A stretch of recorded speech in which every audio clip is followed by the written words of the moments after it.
Dude, Morty's still fucking sitting there looking in the door.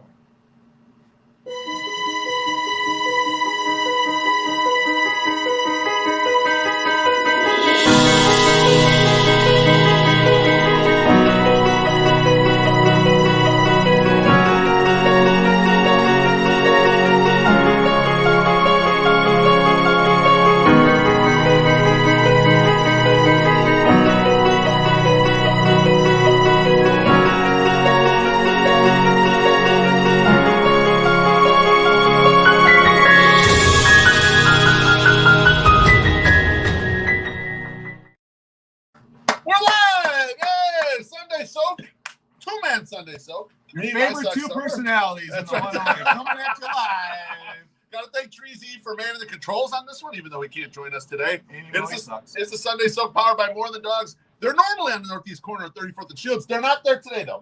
They're not there today. Yeah. I'm thinking they're going to be back for the next series. Okay. But you need to go there during the week if you want to get some nice, fresh fucking food, ballpark food, without ballpark prices. Absolutely. You guys should have seen my socks. We're trying to negotiate Treasy's seat. He's having all kinds of fun. Having a good time right now. You're up on the step here. I get here too close. Indian style, and then you're like falling Then over. I start getting cramped up, and then I got to move back, and then I'm in, I'm out. I don't know. It's going to be a big struggle. We got like 16 right questions. Here. We'll see if you can make it through the whole thing. Keep flexing, too. Just for Billy Wire. The Sunday Soak is an all-question show, and we'll start off with Shane Kelly. And Shane says, in your opinion, what food is most slept on at the ballpark? My socks number. So, we have the Brewers in town right now, so the Brewers fans love to eat. Everyone in Milwaukee and Wisconsin, just in general, loves to eat food. Thick. Yes, they are thick. So the woman was like, "What's the thing you should eat at the park?" And I think, honestly, it kind of gets its due a little bit, but like the fucking the fries, like the loaded fries, I think those are really good. That was my first recommendation. Probably one thing that people don't think about getting is the beef sandwich. They're really good. My girl Shirley will hook you up. She is good over there. I don't eat hardly anything in the ballpark. You don't eat. You know what? You know what's something that doesn't cost a lot and it's worth a lot as far as eating is the popcorn. Popcorn. You get some popcorn, you're in good shape. So that's something I would do, but I don't really delve into. I'm there to drink. I'm there to drink and watch the game and talk shit with the boys. That's what I'm there for. It's like my corner bar. So I'm not really there to eat. Are you sitting next to Treasy and Quernsey? And Quernsey gets this big thing of popcorn, and she's only about the size of my thing. And I'm, oh wow! Breaking out the California raisin blues. I mean, she's got the rest of this popcorn there. Yeah. The last 2 weekends that we've been there, she's just like, "Here, you want some of this?" And then she's eating like maybe 2 inches, and then I eat the next 6 inches. You can take as many inches as needed. I really hope no one clips that audio. I would agree with that. Next up, a longtime guy, Dan Reyes says, hashtag HipHop50. Give us your favorite hip-hop album. I'll start. I was thinking about this because I'm like, there's so many albums and there's so many ways I can go. But I think the way I need to judge this is by what album have I listened to all the way through the most? Yeah. Soup to nuts listening. Because I was thinking, I really love The Chronic, but I only love the front side of The Chronic. From the tape, I only listen to side A a lot, right? I know where you're going. The album I listen to absolutely the most out of all hip-hop albums is probably Doggy Style. Oh, and so I'm going to stick with Doggy Style. It's Snoop Dogg's debut album. I thought you were going to go for 50 Cent. No, that's way up there, though. It's way up there. So I'm going to go with, I saw this question and I still want to respond to it, especially after Chris Tannehill dropped that mixed video that he put out there, which was just awesome. Okay, let me ask you a question about that video. Yeah. He's mean mugging in almost every picture. He is. We know you ain't mean, Chris. Come on. You're a friendly guy. Will you mean mugging in every goddamn picture? I think that's the rub. That's the rub for tough, most white guys in hip-hop. Like, you know. Gotta act tough. I mean, look at like fucking Slim Shady or the Eminem wrote like 17 albums about how mean his mom was to him. He's a very sensitive man. Yes. That's true. Yeah, absolutely. But no, so I saw this question and I was like, oh man, I want to answer this so bad. I would say Low End Theory by Tribe Called Quest was like probably one of my all-time favorites, only because, and not only because, but like just totally like made me open my mind up to a lot more type of hip hop, you know? And then also Beastie Boys, License to Ill, which I don't know if that album is considered hip hop, but definitely got me more into like, that was the first tape I ever bought. And I was like, man, I just love that. Like being that head of a curve on something, I'll never match that again in my life. You were there first. Oh, you're right. Give It Your Die Trying by 50 Cent is a huge one for me. Yeah. Jay-Z's Black Albums. Black Album. That's a great album. You know, dude, it's like, There's too many to name. There's too many hip hop albums. 99 Problems was I'm like, that was the first song that I could hear. I was like, that is Rick Rubin, and that is awesome. Fucking love it. Great video as well. Great love. Yes. Next up is White Sox Sal. I mean, fuck you, Sal. White Sox Sal says, what percentage of MSS's most recent blog was written by AI? I'm going to be honest with you.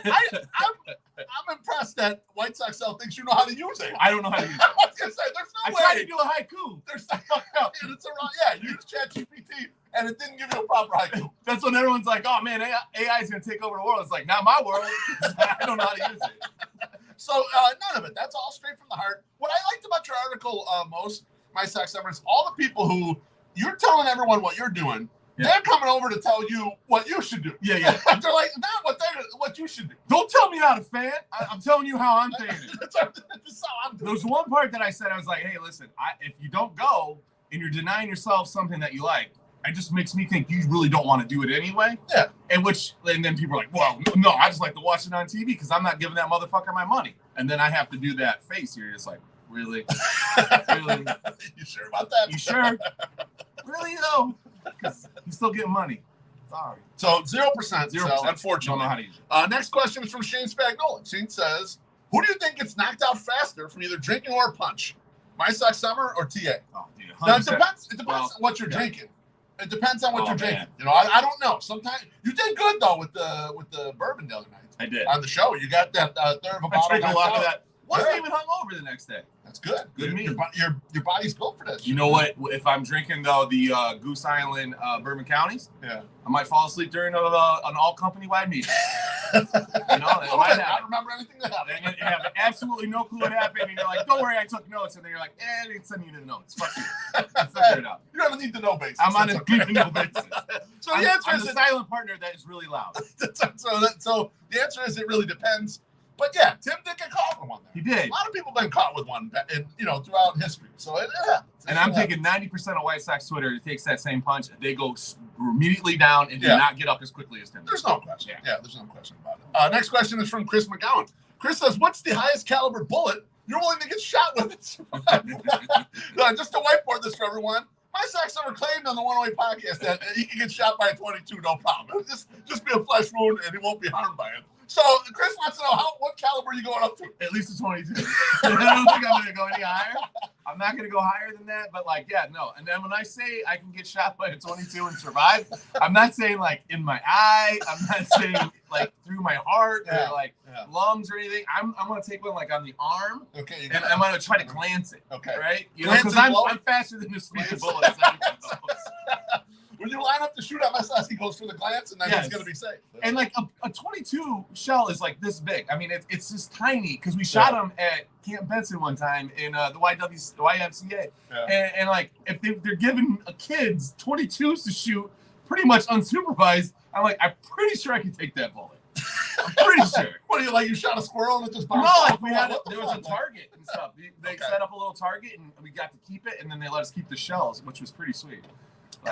They're so little. They're just so little. Fucking ridiculous. It was funny, though, after that podcast, our dear friend Slim Mick texted us immediately, oh, please let me shoot myself. So that's still on the table. Maybe we'll put it up for auction. Someone gets to shoot you and they donate to charity. Aloha, Mr. Hand says he'll donate immediately. I told him to come right over to the house and pick up all the shit that he's ordered from me and hasn't paid for, and then, shoot me, and he still hasn't shown up. Really committed to it. Next question is from Loud Chuck. Chuck, hope you're doing well. I saw you went to the 5K. So the 5K. Seems like things are going better. Renewing his season tickets. Love it. Guy got dude almost dies. Yeah. He's still gonna come back. That's a true fan, baby. He says, Chuck says, if the White Sox reassign Rick Hahn, who do you think the next GM will be? I didn't take this as who do I think will be like next in line. I don't want to think about all that shit. That makes me sad if they're just gonna pump up the next knucklehead in line there. Right. Here's what I would like in total. I would like them to go to the San Francisco Giants and poach their GM Pete Petula and make him the president of baseball operations. And then I want them to go to Cleveland, and I want them to get the assistant GM there and sign. So we got a combination of development, and then you got where the Giants, they pluck all these aging stars and fit them in correctly. I want some different minds in here. That's what I want. I want Isaac Guillen.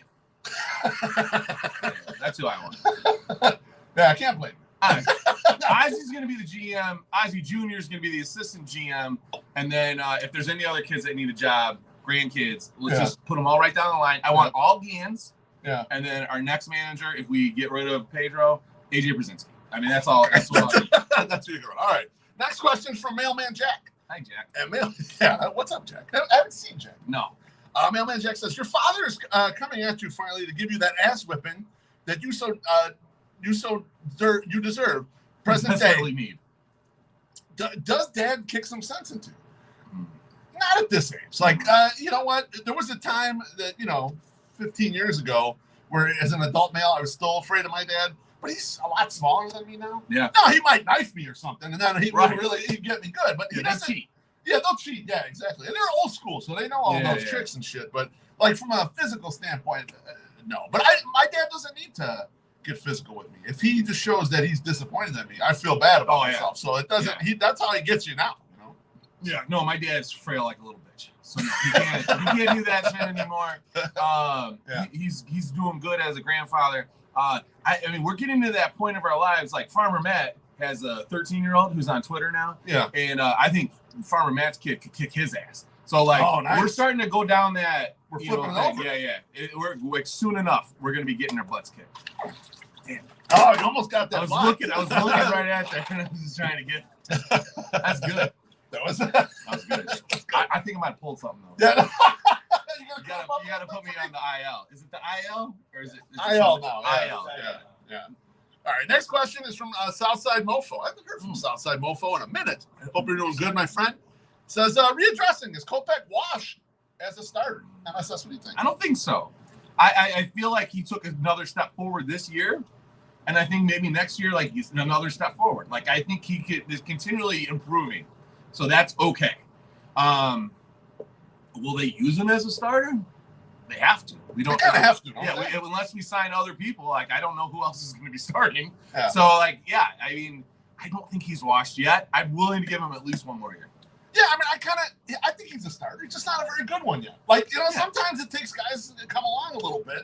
I mean, we forget how long it took Dylan Cease to get to the point where it's like, okay, he looks like a reasonably good starter. Yeah. Kopech has taken a little while, with the amount of starts. I don't know. I would still gamble on him being a starter. You could find bullpen guys. I mean, he was good in the bullpen. Yeah. I'm not ready to throw him in the bullpen. No. I think we need him to start. At least for us. We need him to start. So. All right. 100% for us. Next question. If Raylo was still here, he'd be starting. Yeah, right. Exactly. Throw him back in. Jesse Schultz is not my age. Oh, my God. Next question is from Mike Malek. And Mike says, this is kind of an interesting one. He says, Quentin, Lee, or Calderon. So he's going 3 power-hitting outfielders. Who would you take out of this group? Carlos Quentin, Carlos Lee, or Ivan Calderon? Man, only because I watched the most baseball of him, and it's Carlos Quentin. Because he was a tough son of a bitch. He was ornery, and he got hit by everything. Like, he was just leaning into everything. He knew how to use his body and get pegged. But he's also dumb as a boxer. He's dumb as a boxer rocks because he's throwing the bat and breaking his hand. Yeah, I mean, it doesn't matter. That's kind of stupid. He did. He wins the MVP that year if he doesn't break his hand, right? But maybe he's book smart. He's book smart. Maybe he knows how to take tests. He just doesn't know how to throw a bat. I think he got a little bit of an anger problem. I think that's what it was. Ivan Calderon, though, has one of the most awesome catches ever where he gets up on the wall in Detroit and stands up on the little ledge and makes the catch over the fence. Plus he has dope hair. Like, I love Or had dope hair. He did, man. He had the JC, baby. So, like, he was fun. I would put Lee the lowest on this list, even though I like Carlos Lee just fine. I'd probably go Calderon second. I would go with you, Carlos Quentin. Carlos Quentin hit the fuck out of the ball when he's here. He couldn't stay healthy, but he hit the fuck out of the ball when he's out there. Not quite like Eloy injured. What's kind of interesting, the parallels. They kind of didn't play full seasons generally, and they hit a lot. I don't know. You just assume, because Eloy's a goof, we treat him so much more poorly than we treated Carlos Quentin, who was also injured all the time. Now, Eloy's ceiling is way higher than Carlos Quentin. I don't know. If Eloy puts up a season like Carlos Quentin's 2008, then I'll think about it. But that was an MVP year. He was terrific that year. So good question, Mike. Terrific. Next question is from Sackside Pride. Longtime guy. And Sackside Pride says, in honor of Elvis Night, which 108er would be most likely to parachute into the stadium? I mean, it's MSS easily. Teresa and I are terrified of heights. So it's got to be. Are you really? Yes. I didn't know. You know what's funny is we did the what is that big thing that's behind the lake? The little where you go up in the it's like almost like a Ferris wheel, but it's not like it. And you go up real high. I forget what the fuck it's called. In Vegas, yeah. So I don't know. See, it's just like they have. It's like what they have in Navy Pier. Yeah, but it's higher than the towers. Like you're looking down at like Harrah's in the distance there. Oh wow. So my sister-in-law convinced us to go on it. I'm petrified of heights, but I'm like, all right. My sister-in-law says this could be fun. I had a great time on it because I didn't feel, even though you're up there that high, you could see everything. I never felt like insecure. It's big enough in there. You're in a thing. You're contained. Yeah, right? And we got the bar cart too, and now that's a good deal, man. It's only like I forget how much more. It was like $20 more, and I must have had 10 drinks on that thing because we were just powering drinks. No, it's $20 more to get the bar cart or something like that. And then you had to pay per drink. No, then the drinks were just flowing. Oh, see, that's what I'm saying. It was only half hour. Oh man. Half hour. Yeah, but we were pounding. Yeah. And you're probably trying to fit a milkshake in too. No, not when we're up there. I get vertigo. Do you? Yeah, when I went to the Rock and Roll Hall of Fame, I was looking at the wall, just the wall thing. They have like these glass walls around for the Pink Floyd The Wall thing. Okay. And I went up there and I couldn't see where there was like a place to stop. And my heart just starts going. And I'm like, uh-oh. And I have to I kind of had to hold on to something to reassure myself, hey. So yeah, I get vertigo. My old man gets vertigo too. Oh shit. So God, if we went to the top of a mountain, we would be fighting each other and our vertigo. So maybe we can't just throw you out of a plane. I don't know. I thought it would be fun to throw you out of a plane. I'd do it. You try it, huh? Yeah, the wife has done it. Yeah. And she liked it. Okay. Yeah, so. Yeah, I just had Jordan Lazowski on, and he said he did it. And he actually really enjoyed it. I think I'm way too much to get out of a plane. Because I don't think you can tandem jump. I mean, you got a tandem jump. We'll have to do that for the next one-way weightlifts. We need to get down so I can tandem jump. We're not putting you with skinny Elvis, though. You might crush it when you get to the bottom. They weren't even dressed like Elvis on Friday, though. The parachuters. No, they saw from here. They showed it. They showed it at the thing, and they weren't dressed like Elvis. They weren't dressed like Elvi. That's bullshit. Yeah, it is bullshit. You sure that the chops didn't fly off when they're in the air? You never know what the conditions. They usually wear the outfit. And they didn't even have a little, the fat Vegas outfit. Well, that's fucking disappointing. It is fucking disappointing. I don't like it one bit. All right, next question is from Greg Miller. Greg says, it's time to change. It's a little off, man. Greg Miller says, time to change the drinking rules at the beginning of the show. And since Teresa's not out here, let's start with him. Time to replace, if I swear or say, here's the thing, with something new. My sex number, what would you replace it with? If he swears or... I'll read it again when you're paying attention. Greg Miller says, time to change the drinking rules at the beginning of the podcast. Yep. Since Teresa's not here, let's start with him. Okay. We're gonna replace if I swear or say, here's the thing, with something else. What would you replace it with? I got one for you. Okay. I'll go first. You go first. Let you marinate a little bit. When Teresa skips out of a segment when we still got good shit to say. That's true. That happens sometimes, right? Because he got into the mode. We used to do 3-hour shows. Yes. And he would let everything go. Then he got into the mode of tightening us up, which is good for us.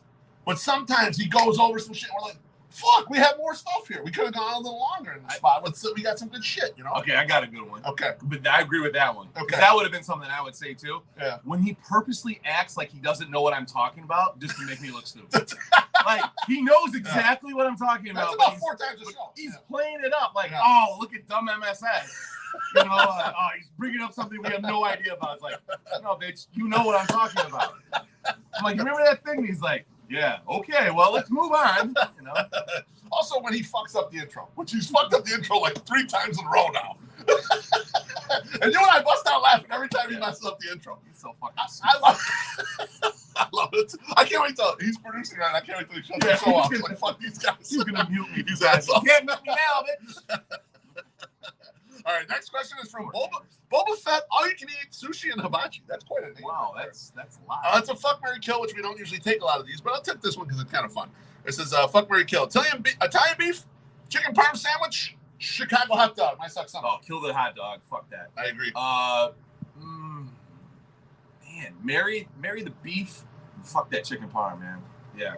I'm Oppo. I'm gonna marry the chicken parm. This is definitely my favorite out of these sandwiches.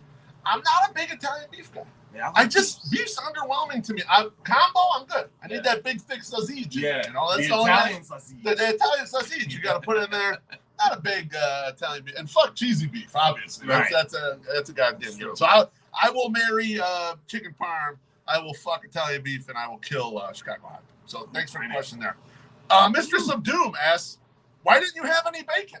Okay, so yesterday I tweeted I went looking and see if we had bacon, and we didn't have it. Now, to whiteboard this for all of you, we were at Cottage. Oh, you see those? Oh my god. Whoa, you get a little excited there? I can't believe you got it all over me. We went to Cottage last week. We started talking about bacon. And we had the benefit of they had chickens on premises. Oh, dang. And we were able to take fresh eggs. What? So we got like 24 fresh eggs. And we got a bunch of them still in the fridge. They're good, right? Delicious. Golden brown yolks? Yeah, oh. Yes. Delicious. Absolutely delicious. And so I was like, the girl's out of town. I'm going to make up a bunch of these eggs. What will be perfect is I'll make the bacon first. Then I'll fry the eggs in the bacon grease. That's right. I was like, man, I was all set. That's fat guy love. No fucking bacon. No. And I was too lazy to go out and get. And Mrs. Beef had reminded me about the eggs before she left, and I thought, I'm gonna go get bacon, and we're gonna be. And I forgot. Damn it. You know, one thing though about what was interesting about the fresh eggs. You know, they told us you guys can feed the chickens. You can feed them anything you want. Yeah. You know, so we would come back from breakfast or whatever. If we had leftovers, we'd throw it in there. And I'm thinking, how are these eggs healthy? These motherfucking chickens are eating the same bullshit I'm eating. How can that be healthy? Yeah, I don't know. How do they process the shit and then the egg is somehow healthy? I don't think the egg is really healthy, but delicious stuff. It's better than eating something processed. That's right. Okay, so that's my bad. No fucking bacon. I apologize. Next question is from Colin. Colin says, if the pawn shop scene from Pulp Fiction was recreated with Rick, Kenny, and Jerry, which one would be Zed, the Gimp, and the pawn shop owner? My Sock Summer. How would you mix up Kenny, Rick, and Jerry as Zed, the Gimp, and the pawn shop owner? I would say the Gimp. Yeah, that's Rick. That's right. Yep. The other two are as well. So the owner of the pawn shop is probably Kenny. Okay. Kenny's probably the owner, and then Jerry is Zed. Yeah. Jerry's definitely the sick fuck behind the scenes that you just don't know. You don't realize that. Right. You're like, oh, it's the front. Oh, yeah. You know, Kenny welcomes you in. It's real nice. And then, here comes Jerry. He's going to fuck you. Right in the booty. Whoa. And again. Yeah, I got no disagreement there. Yeah, I was thinking Rick as the Gimp as well. I don't know why. I don't know why I thought that. That's the most thinking I'm going to do all day. All right. Next question is from Aloha Mr. Hand, who's actually right here in the audience. With his pants off. He said, allegedly. I don't know about not. It says, with the season ticket invoices coming soon, what would MSS do to drum up some interest in this clown show? What would you do to try to sell these fucking tickets? To try to sell tickets for them? Yeah. Am I getting a cut? Whatever. Yeah, sure. Well, I want to get paid. I'm not. Make an idea is what we need. I think what I would do, the first thing they would do is not raise ticket prices. Like, that would be probably something that I would do. I would probably try to lower some of the prices that are already in existence. Yeah. $17 for a 24-ounce seltzer, a little expensive. Yeah, it's a little much. Make it $14.99. I think we'll be okay. You know, like that's another thing that I think trim a little bit here. Just trim a little bit. Another thing that I would do is maybe take care of your season ticket holders just a wee bit better. So go a wee bit. There is a 20% off discount allegedly on certain days in the fucking grab and go places. Yeah. Now, trying to get the person to give it to you is like jumping through 1,700 hoops, and while holding a stack of plates on your head and hoping they don't fall down. Because the guy's like, hey, just take a picture of that, and then you'll get the code. And I take a picture, there's no code. And I'm like, I'm opening up my Ballpark, and it says, full season ticket holder. I go, here it is. You can just give me my 20% off. And they're like, I don't know. We don't know how to do that. We need a code. And I'm like, wait, what? Yes. Like, it's a button in the one, and over here it's not. So, like, that's something that I think is, something that I would definitely argue for, that season ticket holders should get 20% off any concession item in the entire fucking park. All year. Yep. Because that you should be getting that. You should be encouraging the people that come to 70+ games a year to drink like the two of us drink when we're over there. And I'll tell you what, you give me 20% off my drinks, I'm taking less edibles. Yeah. You're gonna So that would be the biggest thing, because I think you need to reaffirm a lot of season ticket holders' belief that they're doing the right thing by continuing to support the team. Yeah, you got to treat them special, right? Yeah. It's an investment, and you're putting an investment in the team. Yeah. You got to make them feel like they're getting their money worth. Right. Right now, they're operating on this model, which is like this the FM or Sirius XM, kind of model. Yeah. It's like we just want to continue to get new people in, Right. not really worry about who is our longstanding base, right? Right. I think that's a very bad way to look at it. I agree. You can't be looking to get the new ones. You want to retain what you have and also attract new talent. Yep. And I think you can do that. And I think there's some tweaks that need to be made. And I think they will maybe do it. Yeah, I mean, it's been a gripe of ours for years. Season ticket holder entrance. Yeah. Just make a season ticket holder entrance. Get Yeah. us in there fast and easy. You're right about the percentage off of. They could just give us a fucking card. Yes. Give each season ticket holder. Then they can track our purchases. They'll know exactly what the fuck we buy all the time. Right. And they can line it up. In the app, they have a loyalty card that they can use. There you go. Yeah. And they can use have in the that. app. They can have a loyalty card. And That's our right. guy, Mike Downey, who used to work with the Chiefs, the Kansas City Chiefs, Yeah. world champions, Super Bowl champions, motherfuckers had goddamn loyalty cards over there, and he still doesn't bring it over here. You son of a bitch. That's it. So there's a lot of ideas. There's a lot of Yeah. ideas from MSS. Yep. Even though the team sucks, you could add a lot of things here. Next question is from Uncle Paul, and this is actually my real Uncle Paul. He texted me last night while I'm at the game, and he's like, "I saw that thing on Instagram. I want to put a question in for the Sunday Soak." And he listens to the podcast. He loves the podcast, and he's also, I must preface, he also lives in Cleveland and has for my entire life. So he's kind of breaking our balls a little bit here. He says, "Does Tim Anderson need boxing lessons?" Oh, wow. He took a shot. He's taking a shot with us. Apparently, he did take boxing lessons, and that was Not good enough. that was one of the first tweets that he deleted after he got knocked down. Also, time to go to sleep. He deleted. I just don't. Yeah, I don't think that Tim Anderson should square up with people and try to box them. I agree. I just think it's a bad. It's just like you. That's what you put yourself out there. So applaud him for at least trying to do it, but don't just square up. Just be like, dude, seriously, we're really gonna fight, and then you punch him. Like if you need to, kind of do him a sucker punch. Yeah, he shouldn't be inviting more fights. No. He fought because he had to in that spot. That's fine. I applaud it. He had to. He should stay away from Yeah, you can't. No.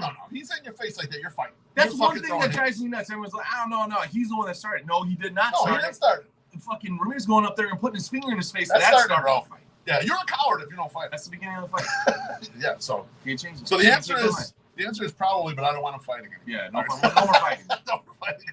And the last question we'll close out with Billy Wires. Billy Wires says, in honor of the White Sox being so petty recently, what are some of the most petty accounts on White Sox Twitter? He says he knows he's a petty bitch.